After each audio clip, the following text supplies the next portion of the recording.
오늘 우리에게 주신 하나님 말씀은 신명기 25장 1절에서 10절 말씀입니다. 신명기 25장 1절에서 10절 말씀. 구약성경 299쪽입니다. 제가 하나님 말씀 받들어 읽도록 하겠습니다.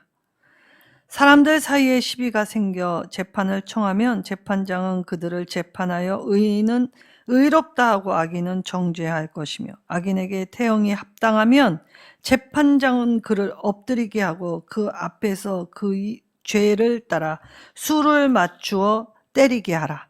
40까지는 때리려니와 그것을 넘기지는 못할지니, 만일 그것을 넘겨 매를 지나치게 때리면 내가 내 형제를 경히 여기는 것이 될까 하노라. 곡식 떠는 소에게 망을 씌우지 말라. 형제들이 함께 사는데 그중 하나가 죽고 아들이 없거든 그 죽은 자의 아내는 나가서 타인에게 시집가지 말 것이요, 그의 남편의 형제가 그에게로 들어가서 그를 맞이하여 아내를 삼아 그의 남편의 형제된 의무를 그에게 다 행할 것이요, 그 여인이 낳은 첫 아들이 그 죽은 형제의 이름을 잊게 하여 그 이름이 이스라엘 중에서 끊어지지 않게 할 것이니라.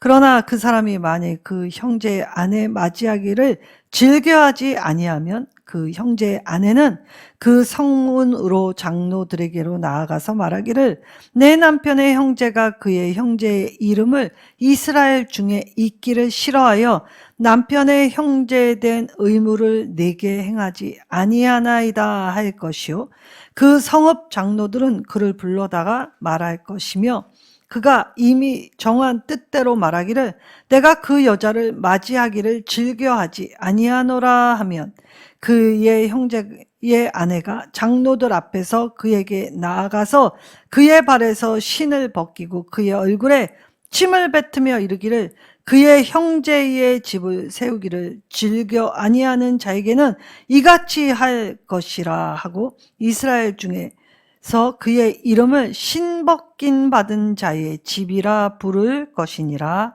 아멘. 자, 하나님 우리 얼마나 사랑하시는지 우리가 오늘 말씀을 보면 사실 이 연결되지 않는 이 말씀의 깊은 뜻이 무엇일까? 자, 하나님은 말 못하는 짐승도 돌보시는 분이시다. 그리고 이 약자들은, 하나님의 사랑을 받은 약자들은 더 약자들을 향해 이 하나님의 사랑을 전하여 줄 통로, 의무가 있다. 그래서 우리는 하나님 앞에 핑계하지 못하고 살게 만드셨습니다. 자, 하나님은 우리를 돌보아 주신다라고 하시죠. 자, 이때 돌보다라는 단어에 떠오르는 분들은 부모님입니다. 그래서 부모님의 사랑을 다함 없는 사랑이다라고 이야기하죠. 자, 부모는 자식 사랑할 때 자신의 생명도 내어줄 수 있는 존재, 그래서 보이지 않는 하나님의 사랑을 보여줄 수 있는 존재, 그렇기 때문에 생명의 대리자, 하나님이 그 부모를 통해서 자녀를 이 땅에 이 생명으로 오게 하셨기 때문에 항상 이 하나님은 가족 간, 그리고 부모 자식 간, 형제 간, 나아가 이 친척 간, 공동체 간의 형제 의무에 대해서 굉장히 강조를 하십니다. 자, 이때에 오늘 세 가지의 이야기를 하십니다. 자, 태형이라는 제도. 자, 태형이라는 제도는 죄 지은 사람이 받는 벌이지요. 자, 이때에 태형이 합당하다라고 이 2절에 말씀하실 때, 자, 죄가 분명했다는 것입니다. 자, 그러니 죄를 지은 죄인에게는 때로는 훈계와 징계를 통해서 그 죄가 무엇인지를 스스로 깨닫게 하기 위해 때때로 가르침과 훈계를 받아야 한다라고 할 때, 그 죄의 질량에 따라서 그 매맞는 숫자가 정해지게 됩니다. 자, 그럴 때, 자, 하나님 앞에 내가 그릇 행하였다라는 인식을 갖게 할 때, 사실 부모는 자녀를 양육할 때 성경은 초다를 금하지 말라라고 하였습니다. 자, 오늘날에는 이 교사나 자녀가 이 부모에 의해서, 교사에 의해서 이 학생이나 자녀가 매를 맞으면 큰일 날 세상이 되었습니다. 이 사실 큰 맥락으로 보면 좋아진 세상이지요. 그 옛날에는 최고의 약자였던 이 자녀나 이 학생이 권력을 가진 선생님이나 부모님께 이 어떤 것도 항변할 수 없지요. 자, 부모가 하나님의 사랑으로 대리자로서 행할 때도 있지만 부모도 미흡한 죄인이기 때문에 부모로 살아본 적이 없어서 실수를 할 때가 무척 많습니다. 자, 그래서 부모로서 하지 말아야 할 일들을 행할 때가 있지요.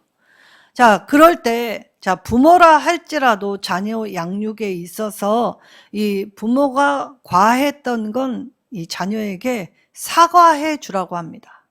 자, 자녀는 부모를 바라보고 부모의 거울이기 때문에 이 사실은 자녀가 부모에 의해서 큰 상처를 받았다 하더라도 부모가 사과하면 자녀는 그 상처를 극복한다고 하죠. 그러니까 오늘날로 보면 이 세상은 점점 좋아졌습니다. 근데 좋아지다 못해 이 반드시 훈계와 가르침을 받을 수 있는 통로로서의 초달은 아예 못하게 만들었다는 것이지요.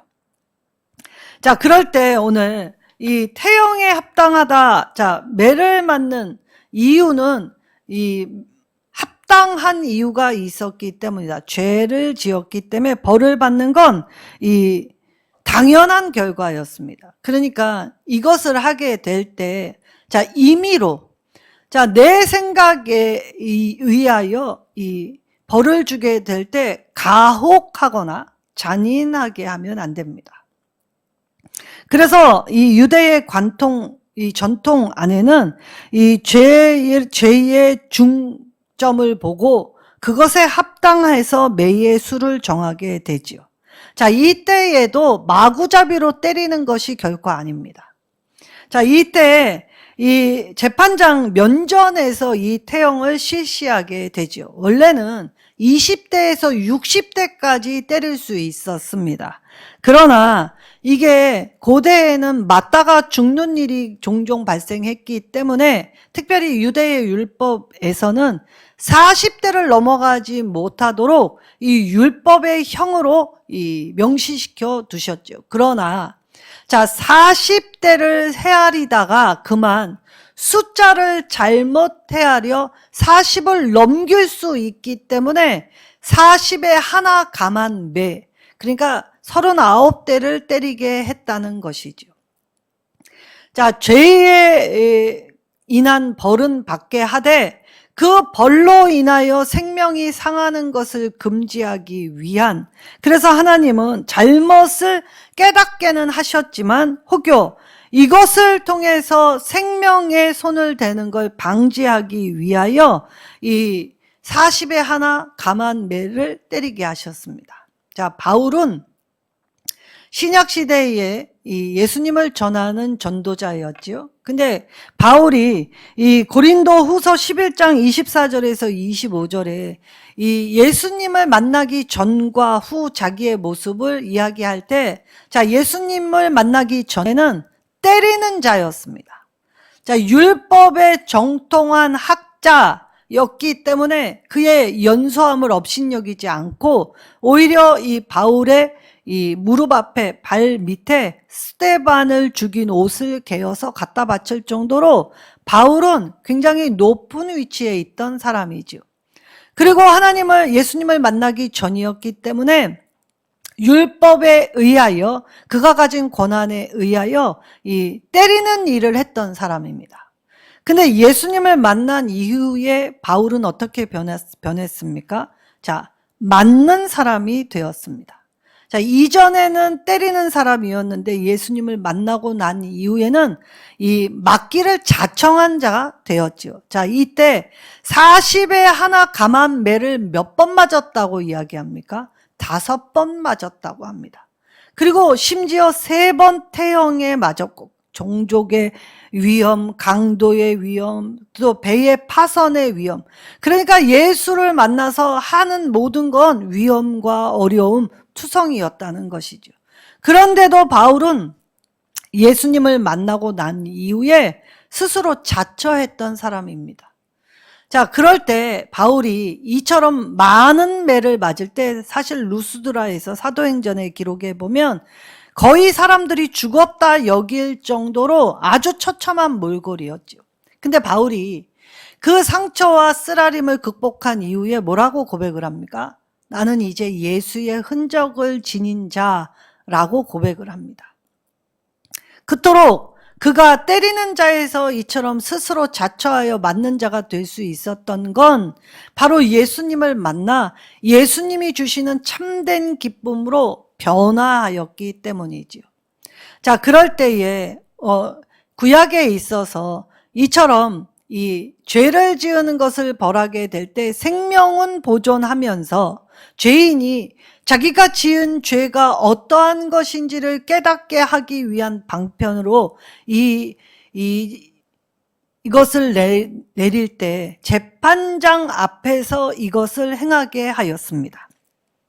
이때 재판장 면전에서 이 태형을 하게 될 때 매를 때리게 되면 재판장은 그냥 보고 있는 것이 아닙니다. 신명기 28장 58절에서 59절 그리고 29절에서 6절의 말씀을 읽으면서 기도합니다.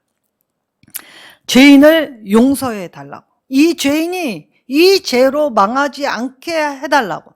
그러니까 이 죄인이 매를 맞으면서 이 자신의 죄의 깊이를 체험할 때 옆에서 재판장은 그것에 준한 이 절절한 마음으로 하나님 앞에 이 죄인을 용서해 달라고 기도하지요. 그리고 이 태형 40에 하나 감한 매 39대가 마칠 때쯤에 시편 78편 38절을 읽음으로써 이 하나님 앞에 용서함 받았다라고 선언을 합니다. 자, 그럼 시 78편 38절 오직 하나님은 긍휼하심으로 죄악을 덮어주시어 멸망시키지 아니하시고 그의 진노를 여러 번 돌이키시며 그의 모든 분을 다 쏟지 아니하셨나이다 라고 이 말씀으로 확정시켜 주었다는 것입니다. 자, 그러니까 주님은 자비와 긍휼이 충만하신 분이시기 때문에 저들의 죄를 사하여 주옵소서라고 말로 끝마침 선언을 해 주었다는 것입니다. 그러니까 죄인이 그냥 죄를 인식하기 위한 때림이 아니라 죄를 뉘우쳐서 이제 다시는 죄를 범하지 아니하겠다라고 결단할 때까지 공동체가 도왔다는 얘기지요. 모멸감을 주려고 이 재판장 앞에서 이 그를 때렸던 것이 아니었다는 걸 알 수 있습니다. 자, 그리고 5절에는 이 형사 취수제, 수원제에 대해서 말씀하시죠. 자, 오늘날의 눈으로 보면 이거 참 이상한 법입니다. 자, 남편이 자식 무자하여 죽었습니다. 후손을 남기지 못하고 죽었지요. 이때에 오늘의 법에는 있을 수 없는 법이지요. 자, 남편의 형제 중, 형이 될 수도 있고 아우가 될 수도 있습니다. 그리고 심지어 그 기업을 이을 때에 형제가 없다면 시아버지가 될 수도 있지요. 자, 그러면 이 형사 취수제, 오늘날에는 이해할 수 없는 이 법을 하나님께서 오늘 이 말씀을 왜 하셨을까라고 할 때, 자, 아무 힘없는 여인. 자, 여인은 그 당시에 남성 중심의 사회, 가부장적인 사회에서 여자는 자, 어려서는 아버지 밑에 영향을 받고 있다가 시집을 가면 남편의 영향을 받게 되어 있습니다. 자, 남편이 죽으면 큰아들, 자신의 장자의 영향을 받게 되어 있지요. 자, 이럴 때에 이 여자로서 자신의 위치와 자신의 할 수 있는 이 목소리를 낼 수 없는 존재가 여자들이었습니다. 자, 그리고 남자들의 가벼운 마음, 이 욕망을 이루는 마음으로 여자는 얼마든지 휘둘리고 버려지고 또 거리로 나가거나 아니면 굶어 죽을 수밖에 없는 최약자였지요. 그때 하나님께서는 그 여인들, 사회적으로 보장이 안 되는 그 여인들을 돌보실 때 이 형사취수죄로 그 여인의 이 자리를 붙들어 주시고 거기에서 살아갈 수 있도록 이 자리를, 방편을 율법으로 마련해 주셨다는 것입니다. 자, 그러니까 하나님이 이처럼 얼마나 최약자들에게 관심이 많으셨는지 생각할 수 있죠. 그리고 고대에는 오늘날에도 마찬가지입니다. 결혼을 하여 아이를 낳지 못하게 될 때에 오늘날에 딩크족, 아이 없이 살 수 있다라고 이야기하지만 사실은 이 아이를 낳고 못 낳고는 자기가 낳는다 안 낳는다라는 주장을 펼칠 수 없습니다. 낳고 싶어도 못 낳는 사람들이 수두룩 빽빽합니다. 오늘날에는 과학의 힘을 빌어 인공수정하면서 이 자녀를 낳으려는 열망을 가지게 되었지요. 과학의 도움을 받을 수 있게 되었다는 것입니다. 그러나 이 고대로부터 지금까지 자식을 낳지 못한다라는 건 신의 저주를 받았다라는 인식이 있었습니다. 그러니까 오늘 이 가뜩이나 어렵고 힘든데 신의 저주를 받았다라는 인식까지 더해지고 나면 여인은 그 자리에 설 수 있는 방편이 없었다는 것입니다. 자, 그러면 오늘 하나님이 세워주신 이 형사취수죄가 통하지 않으면 이 여인들은 수치와 모욕을 당하는 삶이 될 수밖에 없겠지요. 그래서 하나님은 이 여자들이 거리로 나가지 않게, 그리고 죽지 않게 하는 방편으로 수혼제를 율법으로 명하셨던 것입니다. 자, 이때 이 수혼제를 이야기할 때 사람은 하나님 말씀을 들을 때 분명 안 듣는 사람도 있게 될 것입니다. 하나님이 이처럼 참된 인권은 하나님이 주시는 법이 참된 인권이지 사람이 자기에게 좋게 하려고 세운 것은 인권이 아니죠. 신의 도전입니다. 자, 그럴 때 특별히 이 수혼제와 함께 거론되는 건 신벗김 받은 자라는 것이었지요. 자, 하나님이 이렇게 율법으로 이 최고의 약자였던, 무자했던 과부, 그리고 이 여인들의 이 공동체에서 이들의 자리를 보증하실 때, 자, 하나님의 말씀 명령일지라도 따르지 않는 자는 분명히 있을 것을 아셨기 때문입니다. 자, 이때 하나님이 정말 놀라운 이야기를 하시는데, 자, 이때에 이 여인이 남편의 형제들이나 때로는 시아버지한테서 대를 이어 죽은 형제의 가업을 잇는 일은 이 첩으로 드리는 일이 아니라 정식 아내로 드리는 일입니다. 그러니까 그 가정 안에 그 여인의 지위와 위치가 확실했다라는 걸 알 수 있죠. 그래서 그 자리에 내가 거할 때 그 가정 안에서 이 여인을 부양해야 할 의무가 그들 한 사람 한 사람 모두에게 있게 됐다는 것이죠. 그러니까 가족 안에 보호와 부양의 의무를 받을 수 있게 하셨다는 것입니다. 자, 이때 그럼 하나님 말씀을 따르지 않으면 누가 갚습니까? 바로 이 여인, 아무 힘없는 이 여인이 갚습니다. 재판의 자리에서. 자, 공공연하게 보복을 하는 것이 아니라 정정당당하게 재판이 열리죠. 그리고 나서 재판장에게 남편의 형제가 죽은 남편의 가업을 이어주지 않습니다 라고 여인이 고발하게 될 때, 자, 재판장은 네가 왜 하나님의 말씀을 듣지 아니하느냐 라고 할 때, 나는 그래도 그렇게는 못하겠다 라고 고집을 부리는 자는 이 여인이 직접 가서 그 남자의 신을 벗기고 그 얼굴에 침을 뱉으며 신벗김 받은 자라는 이 욕을 하였다는 것입니다. 자, 그럴 때 이것이 재판에서 확정되었기 때문에 이게 굉장히 수치스러운 일이죠. 자, 사실 남도 도와주는데 더구나 내 가족이 나를 모른 척한다라는 것은 굉장한 그 당시로서는 수치였습니다. 더구나 시족사회, 공동체에서 이 가업이 중요한 이 사회에서 돌보지 않는다. 더구나 죽었으니까 끝이다. 모르세라고 하는 것은 지역사회에 의해서 저런 세상의 말종 같으니라고 하면서 욕했던 욕이 신벗김 받은 자 아니면 신벗김 받은 자의 집이라는 불명예가 씌워졌고 사람들은 그 사람과 왕래하지 않습니다. 그러니까 매매하지 않고 상종하지 않았으면 공동체에서 자동적으로 고립이 되지요.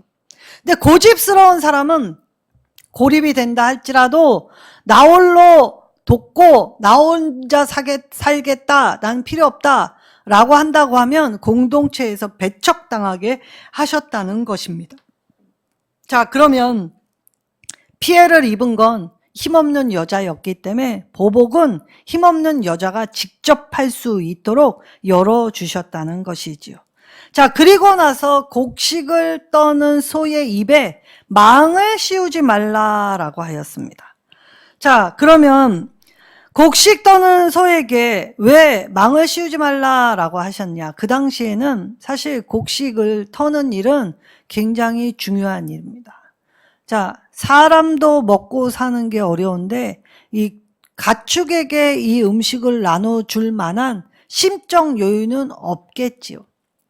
근데 하나님께서 어떤 생명도 하나님이 창조해 주신 호흡이 있는 생명이 있는 건 함부로 대해선 안 된다. 더구나 소는 우리 인간을 위해서 봉사하지 않습니까? 그렇다면 인간을 위해 봉사하는 소에게 이 봉사를 받게 된 인간이 하는 건 당연히 소를 돌보아야 하죠. 더구나 일을 시키면서 먹거리를 제공하지 않는 것은 가장 기초적인 것인데도 불구하고 그들이 이 중요한 곡식을 소에게 줄 수 없다라고 할 때 하나님은 그 행위마저도 악하다 여기셨다는 것입니다. 그래서 소가 곡식을 떨면서 먹는 것을 미연에 방지하고자 입에 망을 씌웠던 것이지요. 그래서 소의 싹쓸, 자, 곡식의 일부라도 허용해서 먹이면서 일시켜야 하는데 말 못하는 미물이니까 내 마음대로 내 함부로 하는 것. 자, 하나님은 그것을 이 율법으로 금지시켜 두셨다는 것입니다. 자, 후대에는 이 농사법도 이 과학적으로 발전하듯이 농사법도 발전하였습니다. 그 당시에는 곡식을 펼쳐놓고 그 위를 소가 지나가게 했다면 그 다음에 농사법이 발달할 때에는 널판지와 같은 썰매를 만들어서 그 위에 무거운 것을 놓고 소가 끄는 방식으로 발전하였죠. 그래서 탈곡할 수 있는 기술이 발전하게 됩니다. 자, 그럴 때, 자, 안식일에 가축이라도 쉬게 하라라고 출애굽기 20장 10절에 말씀하여 주셨지요. 자, 안식일은 사람만 쉬는 것이 아닙니다. 이렇게 말 못하는 짐승도 쉬게 해줘야 하는 곳이 바로 하나님 주시기는 안식일의 의미이지요. 자, 그렇다면 오늘 우리가 최고의 약자, 자, 과부뿐만이 아니라 그거보다 더 약자, 말 못하는 미물, 가축에 대해서 하나님이 말씀하실 때, 자, 당연시 여기던 관습, 그걸 하나님이 공정한 사회가 되도록 율법으로 만들어 주셨다는 것이지요. 자, 그러니까 법이 세워진 이유가 무엇입니까? 공의로, 자, 하나님의 정의가 강같이, 공의가 하수같이. 그래서 하나님이 말씀하시는 법을 지키면 가장 인간다움을 회복한다는 것입니다. 자, 하나님은 오늘 이처럼 자연과 우리 이웃과 사람 사이에 그리고 하나님과 우리 사이에 돌봄의 관계로 성장할 수 있는 생명을 허락해 하여 주셨지요. 그래서 하나님이 창조하신 그대로의 자연, 보존하는 것, 유지하는 것이 아름다움입니다. 그래서 아름다움은 철철이 열매를 맺고 때가 되면 쉬고 싹을 내고 자라는, 그래서 생명은 끝없이 이것을 순환하여 이 공급함으로써 나아가게 하여 주셨지요. 그 법을 할 때, 범죄자가 이 법을 세우게 될 때 죄를 지적하는 기능만 있는 것이 아니라 범죄자가 죄를 뉘우치고 결국에는 이 사회에 복귀하여 공동체와 함께 조화로운 삶을 살아갈 수 있도록 돕는 역할이 오늘 하나님이 우리에게 들려주신 율법이었다는 것입니다. 그러니까 우리가 하나님 말씀 들을 때 하나님 말씀 따라서 돕는 역할로, 근데 이때 돕는 건 이 아담에게 돕는 배필을 허락하신 하와, 그때에 보통 돕는다는 건 하나님이 우리를 도우실 때 사용되는 단어였는데 유일하게 사람이 사람을 돕는다라고 표현했을 때 그때 사용된 단어였습니다. 그러니까 그 말이 무엇입니까? 우리가 사람이 사람을 도울 때 하나님같이 도우라는 것입니다. 하나님 말씀처럼, 하나님 생각처럼, 하나님 마음처럼 하나님이 하시고자 하는 그 뜻을 따라서 우리가 도와야 하는 관계가 되어야 한다는 것이지요. 이때 우리가 정의를, 공의를 이야기할 때 사실 아브라함을 부르실 때도 의와 공도를 행하게 하려고 부르셨다라고 말씀하셨습니다. 그러면 정의가 무엇입니까? 정의란 무엇인가? 라는 책도 나와 있지요. 이때의 정의라는 것은 내가 이 땅에서 수고하고 애쓰고 노력한 것의 정당한 대가. 오늘 말 못하는 미물도 부려먹으면서 일정의 음식을 제공하면서 그의 봉사, 그의 섬김을 받아야 한다. 무조건적인 착취와 억압이 아님을 말씀하여 주셨지요. 그러니까 정의는 오늘 내가 애쓰고 수고한 것에 적절한 정당한 대가를 받는 것, 그래서 그것을 보증하고 보장하는 것, 그것이 정의였던 것입니다. 우리가 정직하게 일하는 건 기본이고 거기에 성실하게 나아가는 것도 기본이지요. 그런데 정직과 성실 위해서 내가 당했을 때 기분 나쁘면 남한테도 하지 말라는 것입니다. 그것이 하나님이 율법을 통해 저와 여러분에게 말씀하신 정의이지요. 이때 우리가 가졌다, 소유를 축복이라고 여겼습니다. 그럴 때 오늘 형사 취수제, 수원제를 통해서 죽은 형제, 없습니다. 없으니까 누가 뭐라고 할 게 없다고 생각할 수 있죠. 근데 하나님이 보시기에는 죽은 형제라 하더라도 그 가정의 대를 잇고 형제의 기업을 보호해 줘야 하는 건 가족으로서 마땅한 책임이다라고 하셨지요. 그렇기 때문에 이 책임을 감당하기 위해 이방인과의 결혼을 금지시켰던 것입니다. 그리고 사별한 사람은 이 사회보장법에 의해 보호가 될 수 있게 하셨지요. 그러니까 이 말은 하나님이 율법으로 명하셨다는 말은 외면치 말고 돌봐야 한다. 핑계치 말고 네가 해라 라고 명령하신 것입니다. 우리가 당면한 문제, 사실 나 혼자 해결하는 것이 쉽지 않습니다. 더구나 산다는 건 어려움의 문제의 연속이지요. 그런데 하나님이 오늘 공동체를 허락하신 이유가 바로 여기에 있었던 것입니다.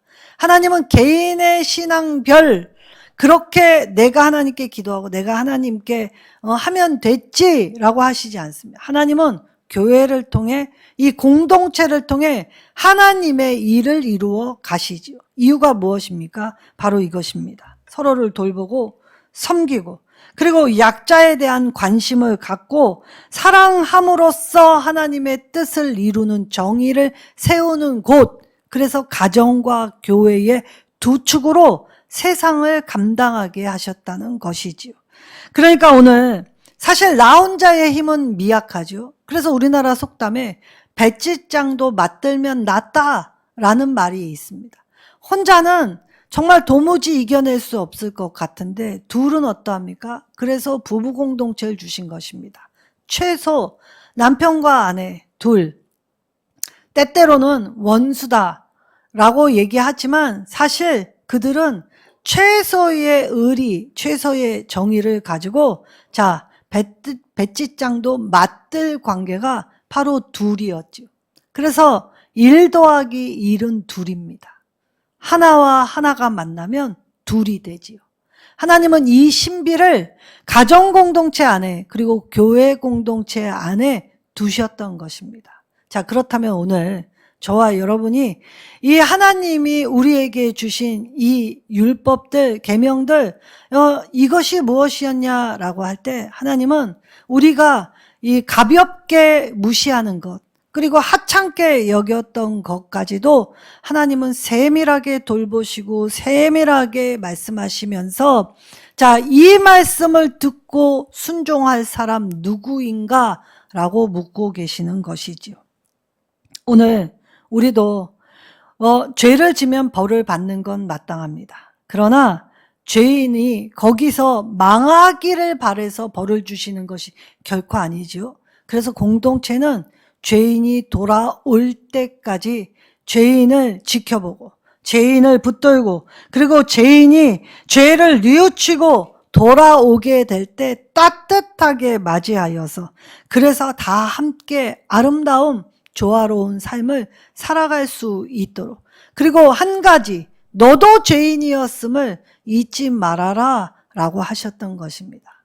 그래서 신앙생활은 혼자가 아닌 공동체 교회를 통해서 하나님이 일하고 계시죠. 오늘 우리가 공동체로 모였기에 어린아이부터 노년에 이르기까지 세대는 다릅니다. 그러나 우리가 한 마음 하나님을 사랑하고 이웃을 사랑하여 그래서 하나님이 세우신 교회, 가정을 온전케 하기 위해 우리가 서로 섬김과 희생과 봉사와 나눔의 관계로 나아갈 때 귀한 것으로 여기고 감사함으로써 하나님과 동행하게 되면 하나님은 우리가 하나님의 말씀에 귀 기울일 때 하나님도 우리 말에 귀를 기울여 주시지요. 그리고 하나님의 크신 복 허락해 주십니다. 자, 그렇다면 오늘 하나님의 복을 구하는 저와 여러분, 하나님 앞에 바로 세우는 것이 분복임을 깨달아 우리 하나님의 분복된 자로서 매일매일 하나님과 동행하시는 귀하고 복된 삶이 되시기를, 성장하는 생명이 되시기를 예수님의 이름으로 축원합니다.